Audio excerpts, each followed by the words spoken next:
According to the webpage, A Guide to Plastic in the Ocean from the National Ocean Service website, which was last updated on January the 27th, 2022, during the 2017 International Coastal Cleanup, among the top 10 kinds of trash that were picked up were food wrappers, beverage bottles, grocery bags, straws, and takeout containers. What do all of these items have in common? They're all single-use plastic products. These items and other plastic products eventually break down into tiny pieces called microplastics that find their way into the food we eat and the water that we drink. Today, I will discuss the ways in which microplastics are harmful to us and the environment, how single-use plastics contribute to plastic pollution and microplastics in our ecosystem, and propose that legislation should be put into place that bans these items from being produced and sold in the United States. To begin, I will explain how microplastics enter our food chain and drinking water and how exposure to these particles can negatively affect us. According to the article Plastic Planet, How Tiny Plastic Particles Are Polluting Our Soil, which was originally published in April of 2018 and updated and republished on December 22nd, 2021 from the UN Environment Program website, every time we wash our clothes, tiny fibers of acrylic, nylon, spandex, and polyester are washed off and carried to wastewater treatment plants.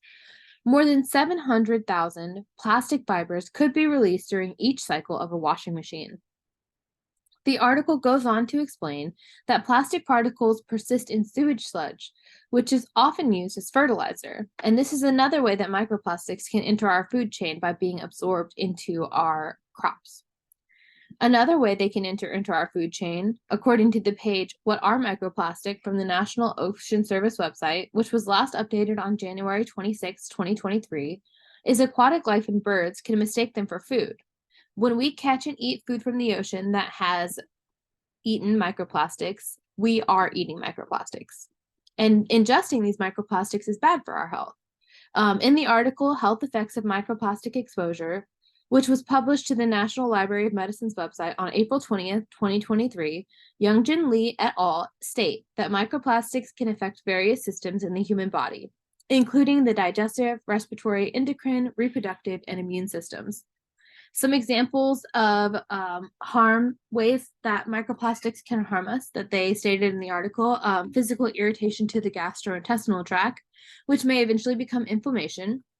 Also, they can change the microbiome within the intestinal system, which can affect the balance between beneficial and harmful bacteria, which can lead to symptoms such as abdominal pain, nausea, and bloating. They can also cause infertility, miscarriages, and congenital malformations. So we see that microplastics are harmful, but what are they specifically? And what do they have to do with single-use plastic products? As you can see, this is an example of microplastics. They are just very tiny plastic particles. On the page, What Are Microplastics from the National Ocean Service website, last updated January 26, 2023, microplastics are defined as plastic debris that is less than 5 millimeters in length, or about the size of a sesame seed.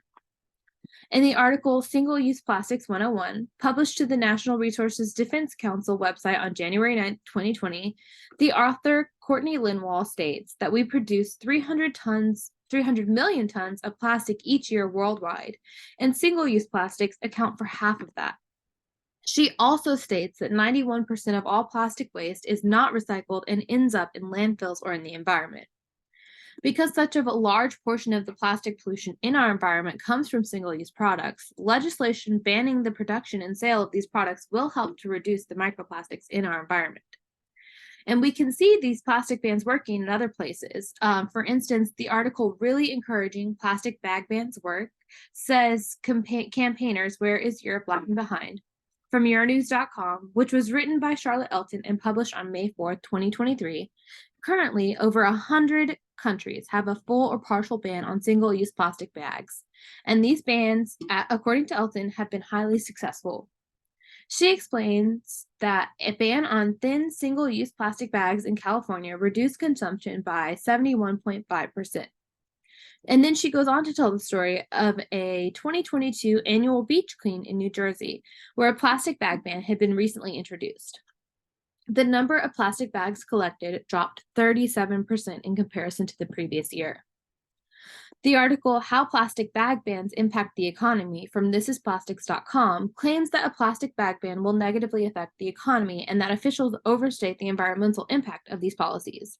However, we can see from my previously cited data that these bans do have a significant impact on plastic pollution. And as for the economy, I believe that our planet and the futures of our children and grandchildren outweigh the strain on our economy. Additionally, there are alternatives to single-use plastics available that will reduce or eliminate the need for single-use plastics. The article, The Best Eco-Friendly Alternatives for the Plastic in Your Life, from the EarthEasy website, the author Greg Seaman lists some viable alternatives and some of the benefits of each as follows. So glass is an alternative. It's inexpensive, it's infinitely recyclable.